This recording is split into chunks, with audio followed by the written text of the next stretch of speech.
এগিয়ে নিয়ে যাওয়ার জন্য আমরা মাঠে নেমেছি। আল্লাহ যেন আল্লাহর জমিনে আল্লাহর দিন বাস্তবায়নের যে স্বপ্ন নিয়ে আমরা মাঠে নেমেছি, এই স্বপ্ন বাস্তবায়নের তৌফিক দান করেন। মুআজ্জাজ হাজিরিন, আজকে এখানে যেই অনুষ্ঠান হাফেজ ছাত্রদের দস্তারবন্দি, এখানে আসলে আমি কথা বলার উপযুক্ত নিজেকে মনে করছি না, কারণ হযরত চলে আসছেন, আমাদের উস্তাদ হযরত আলোচনা এবং দোয়া করবেন, পুরস্কার তুলে দিবেন। বাকি যারা হাফেজ হয়েছেন, আল্লাহ তাদেরকে দ্বীনের ধারক আর বাহক হিসেবে কবুল করেন। আল্লাহ তাদেরকে হক্কানি আলেম হিসেবে কবুল করেন। এবং যাদের সন্তান হাফেজে কোরআন হয়েছে, আমি বলি তারা সর্বোচ্চ সৌভাগ্যবান। দুনিয়াতেও তারা দামি, আখিরাতেও দামি।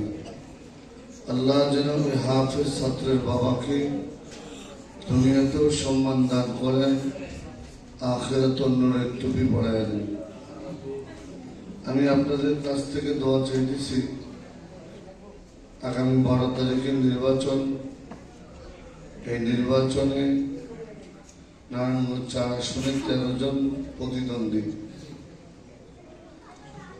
13 জন প্রতিদ্বন্দ্বীর মধ্যে একটি দল জাতীয়তাবাদ নিয়ে মাঠে নেমেছে, একটি দল তাদের আসলে কি বলবো, কয়েকটি চিন্তা চেতনা নিয়ে মাঠে নেমেছে।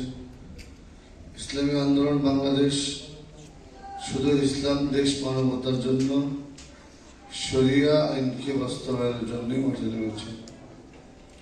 আল্লাহ যেন আমাদের মুহতারাম আমিরুল মুজাহিদিন হযরত পীর সাহেব হুজুরের স্বপ্নকে বাস্তবায়ন করার তৌফিক দান করেন। আমি মাদ্রাসাতুল মক্কির সম্মানিত মুহতামিম, প্রতিষ্ঠাতা মুহতামিম মুফতি আব্দুল হাকিম আদ-দিফাই, আমাদের বড় ভাই, আল্লাহ ওনার ইলম আরো বাড়িয়ে দেন, ওনার খেদমতকে আল্লাহ দ্বীনের জন্য কবুল করেন। এই মাদ্রাসাকে আল্লাহ কিয়ামত পর্যন্ত জারি রাখেন, এই দোয়া করি। এবং আপনারাও আশা করি মাদ্রাসার পাশে অতীতে ছিলেন, সামনেও থাকবেন। আমরাও ইনশাআল্লাহ মাদ্রাসার পাশে আছি এবং সামনে ভবিষ্যতেও থাকবে ইনশাআল্লাহ। আল্লাহ যেন এই মাদ্রাসার প্রত্যেকটা ছাত্রকে কবুল করেন, সকল উস্তাদদের কবুল করেন, এবং এই মাদ্রাসার সকল চাহিদা আল্লাহ যেন গায়বী খাজানা থেকে পুরা করে দেন। এবং এই মাদ্রাসার পাশে আমি আছি, আমি থাকবো ইনশাআল্লাহ। আপনারাও আশা করি অতীতে ছিলেন, বর্তমানে আছেন, ভবিষ্যতে থাকবেন, এই আশা ব্যক্ত করে মাদ্রাসার আরো উন্নতি কামনা করে ছাত্রদের দিনের ধারকের বাহক হওয়ার আশা নিয়ে, উস্তাদদের আরো তারাক্কির তামান্না নিয়ে আমি আমার বক্তব্য শেষ করছি।